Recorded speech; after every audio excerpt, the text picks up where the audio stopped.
नमस्कार, मी सुप्रिया आणखी एका नवीन ब्लॉगमध्ये आपलं मनापासून स्वागत करते. तुम्हाला आजचा दिवस सुखाचा, आनंदी आणि आरोग्यदायी जाओ. तुम्ही जी काही स्वप्न पाहिली असतील ती सगळी स्वप्न तुमची पूर्ण होत. त्याचबरोबर शुभ सकाळ सर्वांना. सकाळ सकाळची वेळ आहे आणि दिवसाची सुरुवात की नाही सूर्यदेवांना अर्घ्य अर्पण करण्यापासूनच होते माझ्या दिवसाची सुरुवात. तसं बघायला गेलं तर सकाळी लवकर उठलं ना की क्लिनिंगची कामं आणि मग आंघोळ झाली की मग देवपूजा असं असतं. खरं तर दिवसाची सुरुवात ना क्लिनिंगपासूनच होते आणि मग असं सकाळी सकाळी आंघोळ वगैरे झाली, सूर्यदेवांना अर्घ्य अर्पण केलं ना, इतकं भारी वाटतं ना. आणि मला हे थंडीतले दिवस खूप आवडतात कारण सूर्योदय पण अगदी वेळेवर होत असतो. पावसाळ्यामध्ये की नाही सूर्योदय होत नाही, त्यामुळे ही काही कामं करायला मिळत नाही. म्हणजे तुळशीला पाणी घालणं म्हणा किंवा सूर्यदेवांना नमस्कार करणं, अर्घ्य अर्पण करणं आणि मग त्यानंतर देवपूजा करायची आणि मग त्यानंतर चहा घ्यायचा. हे माझं ठरलेलं रुटीन आहे आणि मला हे रुटीन खरंच खूप आवडतं. एखाद्या दिवशी उशीर झाला ना उठायला आणि सूर्यदेव डोक्यावर आले की त्यानंतर आंघोळ केली ना, मग मला आवडत नाही. म्हणजे फारसा असं मला तो दिवस बेस्ट वाटत नाही माझ्यासाठी बरं का. तर इथं आता ना देवपूजा झालेली आहे आणि लाल वस्त्र मी घातलेलं आहे ना देवघरामध्ये. तर म्हणजे ते लाल फुलं असल्यामुळं ते उठूनच दिसत नाही. आता लाल वस्त्रावर आहे ना मस्तपैकी पांढरी शेवंतीची फुलं, पिवळी फुलं असली ना, देवघर अगदी छान उठून दिसतं. पण फुलं कुठलेही असो, देवपूजा केली ना की एकदम प्रसन्न वाटतं बरं का. तर आज की नाही मी हळद फॅक्टरीमध्ये गेले होते. आता पूजा वगैरे आटपली, मुलांचा डबे वगैरे केला आणि मुलांना शाळेत सोडलं, लगेच मी इकडे हळद फॅक्टरीमध्ये आले. आज काय रेसिपी वगैरे तुमच्याबरोबर शेअर केली नाही, म्हटलं नंतर करूया संध्याकाळी. तर हळद फॅक्टरीमध्ये की नाही मला ना जे ओनर होते हळद फॅक्टरीचे त्यांच्याबरोबर बऱ्याच साऱ्या गोष्टी ज्या आहेत त्या बोलायच्या होत्या.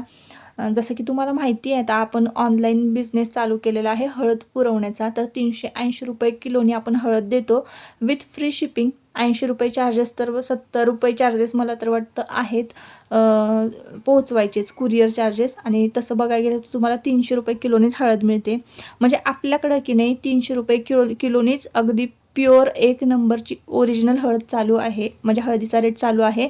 ज्यांना कोणाला लग्न समारंभासाठी म्हणा किंवा इतर काहीही कारणासाठी जर हळद हवी असेल अगदी प्युअर ओरिजिनल, तर तुम्ही विश्वासानं माझ्याकडून खरेदी करू शकता.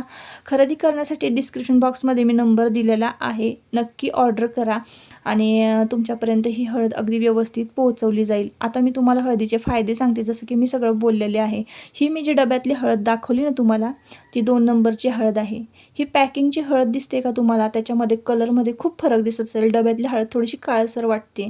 तर सांगते, मी जी पॅकिंग केलेली हळद आहे ना, तर एक पार्सल मला पाठवायचं आहे ना, तर त्यासाठी पॅकिंग केली. तर बघा इकडं 1 नंबरची हळद आहे आणि ही जी डिशमध्ये हळद घेतलेली आहे ना, तर ती थोडीशी भेसळयुक्त हळद आहे. आता भेसळ तरी काय केली जाते, तर बघा चिचुक्याचं पीठ, मक्याचं पीठ याची भेसळ केली जाते हळदीमध्ये बरं का.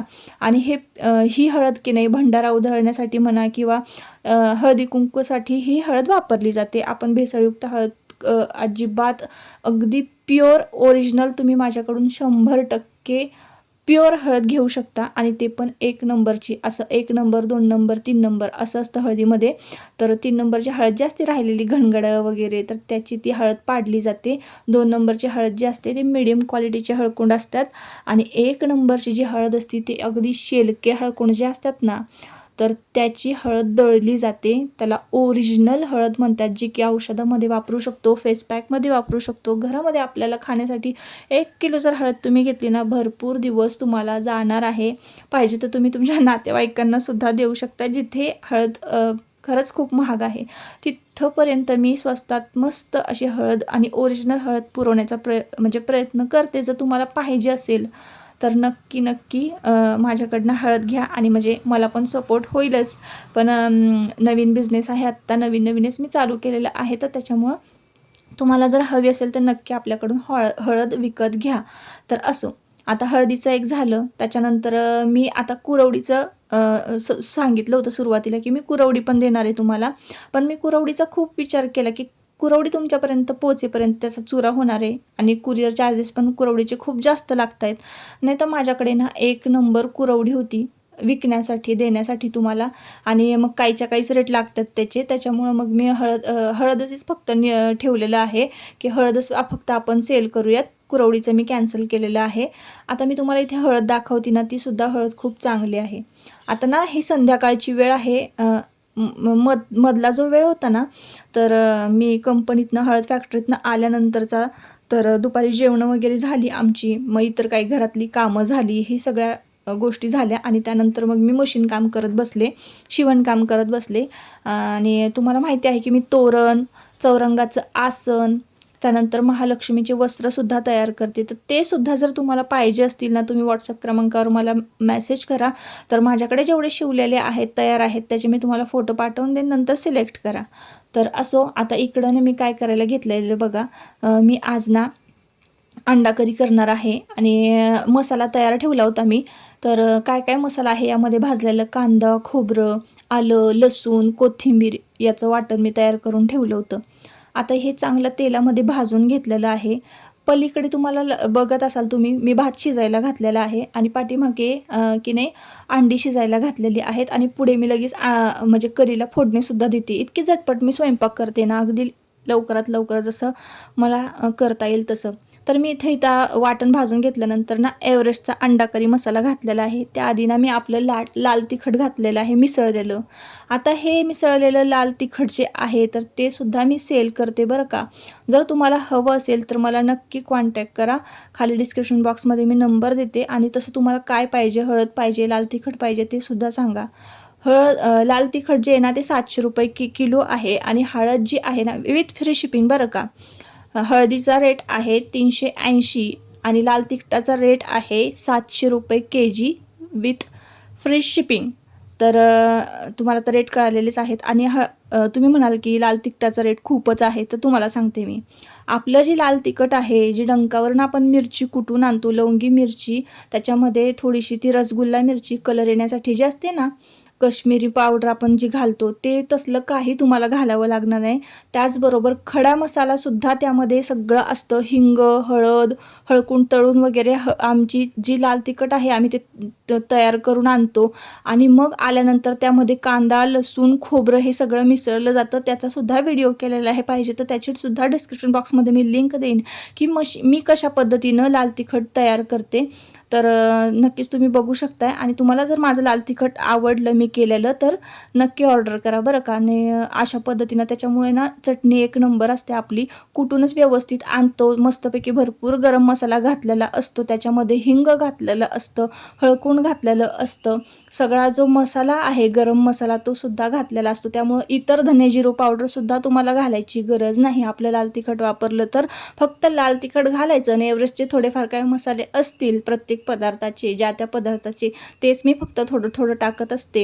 आणि तर एक नंबर अशी तर्री येते आपल्या कालवणाला, भाज्यांना म्हणा, आमच्याकडं कालवणं म्हणतात, तर भाज्यांना, आमट्यांना एक नंबर तर्री येते. तर तुम्हाला दाखवते मी इथं की कशी बघा तर्री आलेली आहे, एकदम मस्त बरं का.